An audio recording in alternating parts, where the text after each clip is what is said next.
My husband criticized my cooking in front of his childhood friend. I didn't react until she said, "You still make her do all the work?" 2 days later, a group chat exposed everything. We live in Asheville, North Carolina. Quiet town, lots of old trees and older people. We moved here for the mountains and ended up getting buried under years of emotional sludge. I'm Clara. I'm 42. Mother of 2 girls. Maya is 14, going on 25, and Celeste is 11, all softness and questions. I work at a bookstore part-time. It's not a big job, but it gives me just enough air to breathe. My husband, Neil, is 44. He works in IT, and he's the kind of man who corrects people at dinner parties for saying data is instead of data are. You know the type. We've been married 17 years. I loved him once. I still do in the way you love a sweater you've worn too long. It's familiar, stretched out, and no longer warm. The truth is, I thought we were just tired. That's what I told myself when he stopped asking how my day was. When the compliments turned into critiques. When the help around the house disappeared completely. I became the full-time project manager of our lives. Dentist appointments, permission slips, groceries, his mother's birthday. All me. I'd cook. He'd show up and say something like, "Didn't we have chicken last week too?" I'd fold laundry. He'd complain that his socks weren't paired the way he liked. Never once, "Thank you." Just little jabs that wore me down, one sarcastic word at a time. I didn't realize I was boiling until I was already burning. The night it all changed started like any other. Cold, gray, wet. The kids were doing homework in the living room. I was in the kitchen, roasting a chicken. Garlic, rosemary, lemon. The kind of meal that takes time and attention, 2 things I've always given freely. Neil walked in with Evie, his childhood friend. She'd just flown in for some high school reunion. I hadn't seen her in over a decade. She was stunning, tall, sharp jawline, eyes like she's always in on a joke. She walked like she belonged everywhere. "Clara," she said, hugging me like we were old friends. "This smells amazing." "Thank you," I said, because what else do you say? We sat at the table. I poured wine, plated everything. Maya and Celeste were upstairs by then, avoiding the awkward adult conversations they hate. Evie complimented the chicken. Said the potatoes were perfect. And Neil? He speared one, held it up like it offended him, and said, "You still haven't figured out how to not overcook these, huh?" He said it with a laugh. That laugh he does when he wants people to think he's joking but also not joking. Then he turned to Evie and added, "She tries, though." I didn't look up. I smiled. Polite. Small. Controlled. But Evie wasn't smiling. She tilted her head, confused. "Wait, you still make her do all the work?" Neil looked caught off guard. Shrugged. Said something like, "She likes it." I stood up, excused myself, and went to check on the dessert. I didn't say a word the rest of the evening. I poured more wine. Cleared the dishes. Let them talk about old stories and mutual friends. I nodded when expected, laughed when appropriate. Neil didn't notice anything was wrong. But I did. That night, after they left, I cleaned the kitchen in silence. Neil popped open another beer and scrolled through his phone. Then he asked if I could press his shirt for Monday. And I said sure, because that's what I always say. But in my mind, I was already writing him out of the story. See, 3 months before that night, I joined a private online group chat. Someone in a parenting forum had mentioned it, Emotional Labor Anonymous, they called it jokingly. It was full of women in long-term marriages talking about the small things. The things no one sees. One woman tracked every item she did for her household in a spreadsheet. Another recorded conversations. Another posted screenshots of passive-aggressive texts from her husband. It was raw and weirdly validating. I had already started logging things too. The unwashed coffee cups. The birthday gifts I bought for his side of the family. The groceries. The calendar invites. The silence. All of it. That night after Evie's comment, I dumped 3 months of emotional labor receipts into the chat. Angela, the spreadsheet lady, said, "Post it. Share it. People need to see this." I wasn't sure. But another woman said, "Sometimes the most powerful thing you can do is tell the truth." So I wrote the story. Just like this. No exaggeration. No screaming fights. Just the constant erosion of being taken for granted. I changed names. Added a few details for anonymity. But I kept one thing real: Neil's favorite nickname for me when I cooked, Chef Disaster. He thought it was cute. I didn't. That nickname would blow everything up. The post went up late at night on a Thursday. I titled it something plain: "Been married 17 years. This is what it's like." Nothing dramatic. Just the kind of post people might scroll past unless they read the first few lines. I went to bed without checking the response. By 6 a.m. the next morning, I had over 1,200 notifications. The post had exploded. Women from everywhere, different cities, countries, walks of life, were commenting. Some said they cried. Some said they felt seen for the first time. A few even said they showed it to their husbands, and the men didn't know what to say. But what really surprised me were the DMs.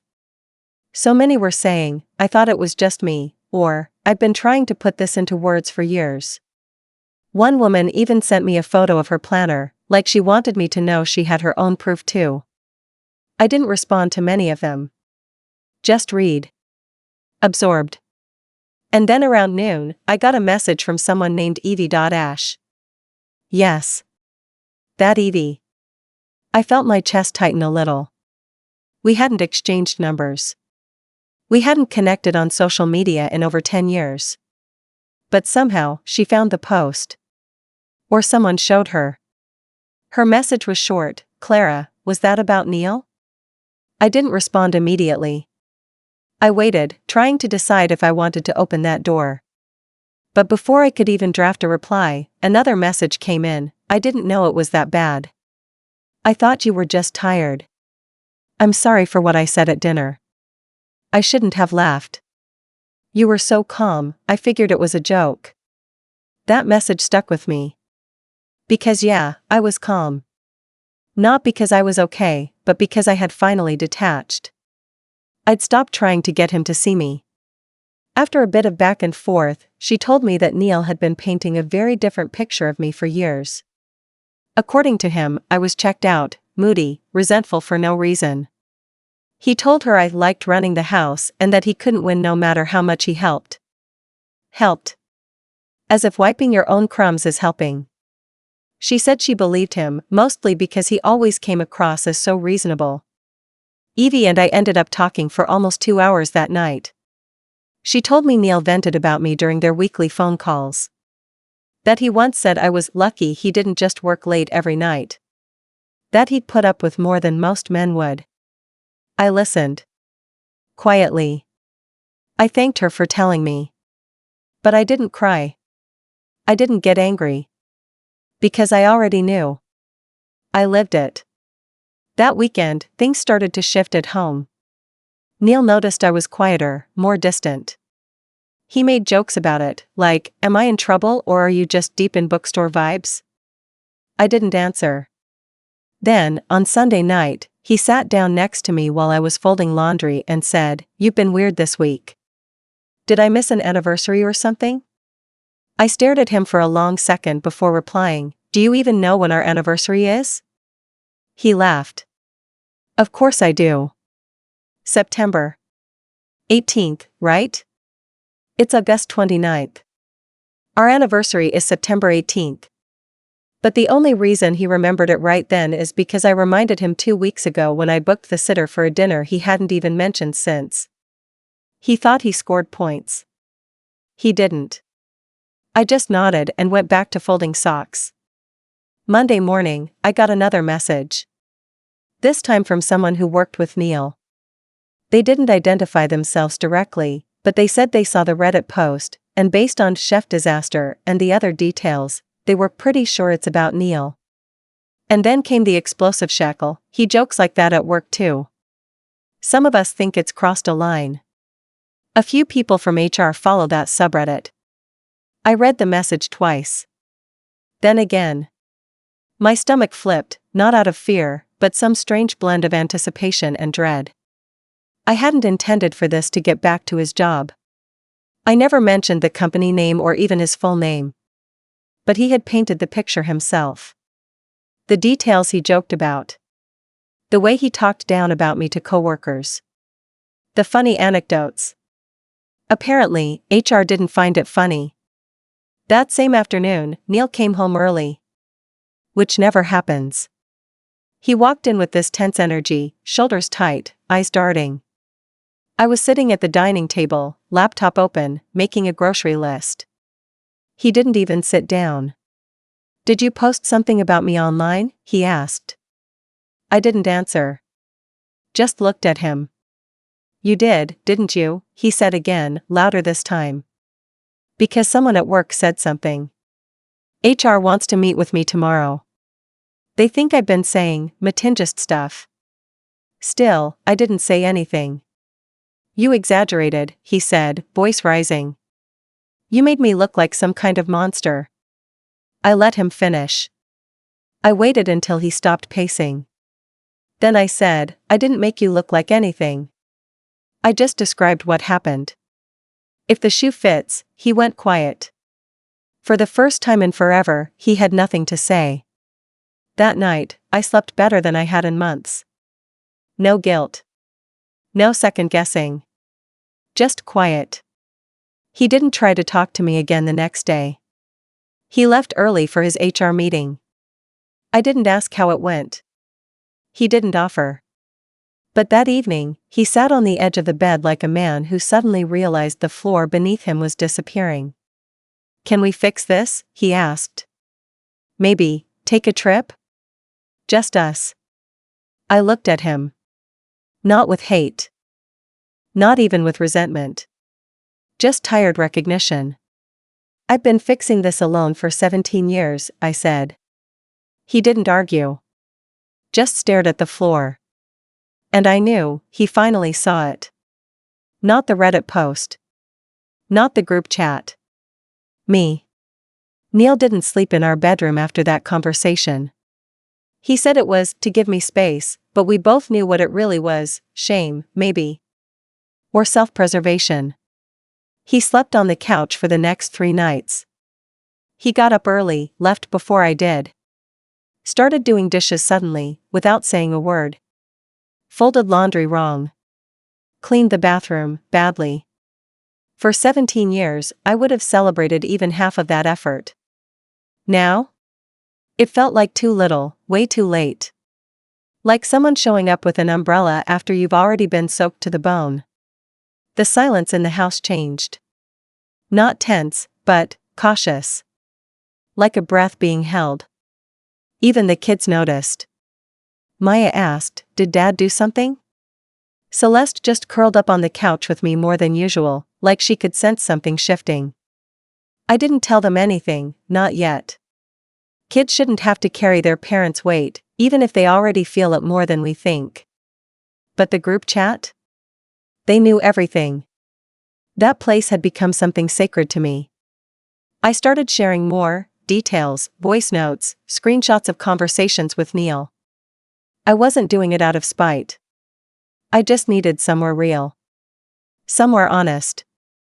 I wasn't looking for strangers to tell me what to do. I was looking for proof that I wasn't imagining any of it. That I wasn't crazy for feeling empty even when my life looked fine on the outside. One of the women, Tammy from Missouri, messaged me privately and said, "It's funny how fast they move once they feel watched." She wasn't wrong. Because Neil did start trying. In his way. He started making breakfast. Not well. He burned the toast. Left eggs half raw once. But he tried. He even cleaned out the garage, which he hadn't touched in years. Brought home flowers on Friday. Pink tulips. My least favorite.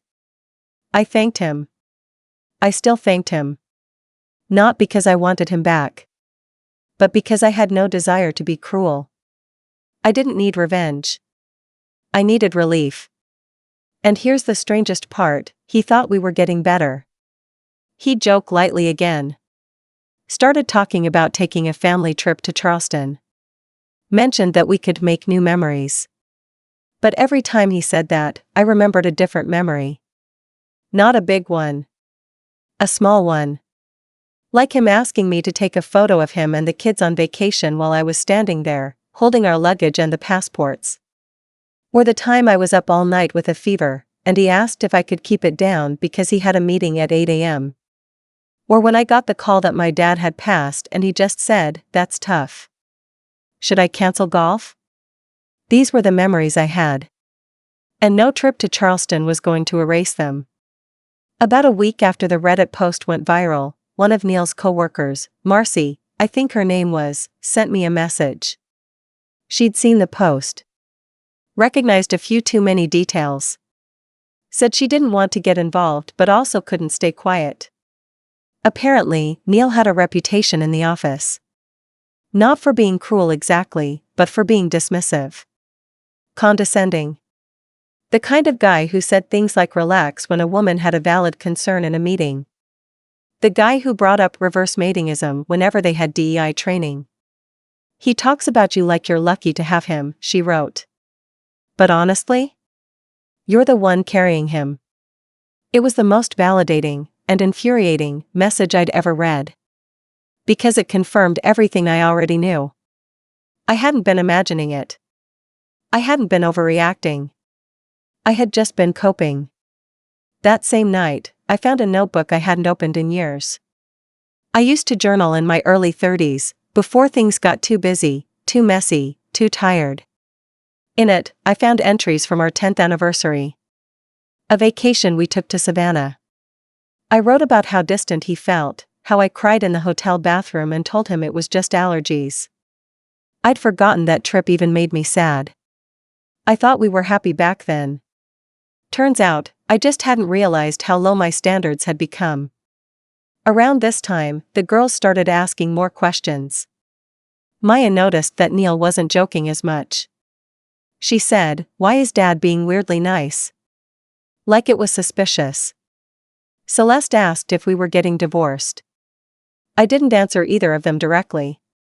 Just hugged them tighter than usual. One evening, Neil brought up counseling. Said we could talk to someone together. I nodded, told him I'd think about it. But I didn't want counseling. I wanted peace. Still, part of me felt like I owed him a session or two. For closure. For the girls. For the years.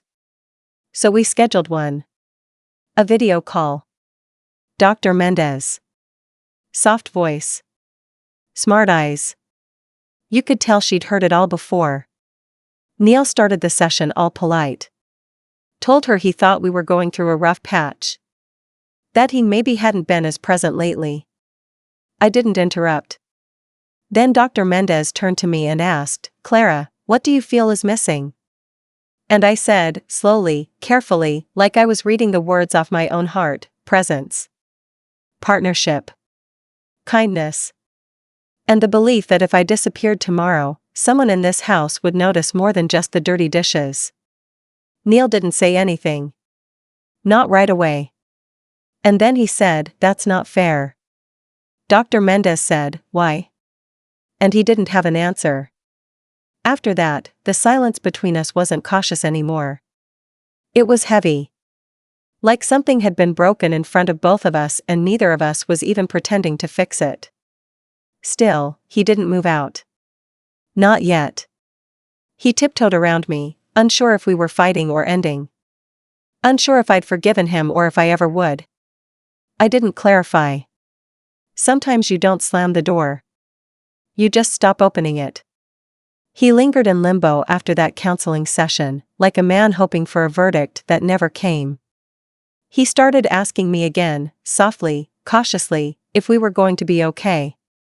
And I gave him nothing. Not out of spite.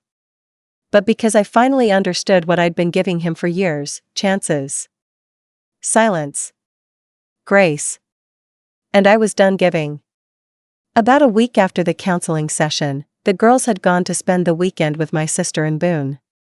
Neil and I had the house to ourselves. We didn't say much Friday night. I read in bed. He stayed downstairs. Saturday morning, he brought me coffee in a mug that said "World's Best Wife." I laughed. Not mockingly, just sadly. Because that mug had been collecting dust in the back of the cupboard for 4 years. I hadn't seen it since Maya was in elementary school. He stood there awkwardly while I took a sip. I didn't say thank you. I wasn't going to pretend anymore. That afternoon, I packed a single overnight bag and drove to a nearby cabin I'd reserved weeks ago. Just for me. Just one night. I left him a note. I'm safe. I'm clear. I'm not coming back, not in the way you want. The girls and I will be fine. You'll need to find another assistant, housekeeper, cook, nurse, calendar manager, and emotional sponge. I'm done being all of them. I didn't wait to see his reaction. At the cabin, I sat on the porch, wrapped in a blanket, phone off. I watched clouds roll over the mountains and thought about nothing. Which was new for me. My mind usually spins like a hamster on espresso. But that night, I let it rest. When I got back the next day, Neil was gone. He moved into a furnished rental across town. The girls came home that evening, and I told them what was happening, gently but clearly. No badmouthing. No drama. Just the truth: Dad and I aren't going to live together anymore. But you still have both of us. Just in different houses. Maya nodded slowly. Celeste asked if we'd still do movie nights. Of course, I said. Only now, they'll be even quieter. The divorce wasn't messy. At least not legally. Emotionally? Sure. But I had already mourned the loss years ago, when he stopped seeing me as a person and started treating me like a piece of the furniture. He tried a few more times to talk. Once he left a voicemail crying. Another time he emailed me an article about how to rekindle a marriage. But I didn't reply. I didn't need to justify my peace. Then came the revenge, not loud, not vengeful, not cruel. But satisfying. The Reddit post kept spreading. A week after our separation was official, someone messaged me on Instagram. She was a journalist with a podcast focused on modern relationships, gender roles, and emotional labor.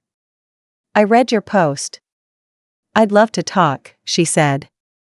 We did. The episode went viral. Women shared it across Facebook, Instagram, TikTok. People started quoting things I said in threads about relationships and resentment. Someone even made a short video animation of a line I said in the interview: sometimes love doesn't die. It just gets buried under chores and silence. Neil's workplace heard it. A few people at his company connected the dots. Again, the nickname Chef Disaster gave it away. Someone reported him to the ethics board for inappropriate office talk. They didn't fire him. But they demoted him. He lost his team lead position. And with it, the golden boy reputation he'd been clinging to. Evie messaged me again after that. He's not the same. Says he doesn't know who to trust anymore. He's paranoid. Thinks everyone's judging him. I didn't gloat. I just said, that's not my problem anymore. Because it wasn't. 6 months later, I hosted a dinner party in that same house. The one where it all fell apart. But this time, it was just women from the group chat. Yes, we finally met in person. Angela flew in from Vermont. Tammy from Missouri brought her signature baked ziti. A few others came too. We laughed, cooked together, shared wine and stories. We toasted to each other. To the invisible work we used to do. To the voices we finally used. To the peace we chose. And when I looked around my table, I realized something. I had always been enough. It just took leaving him to finally believe it.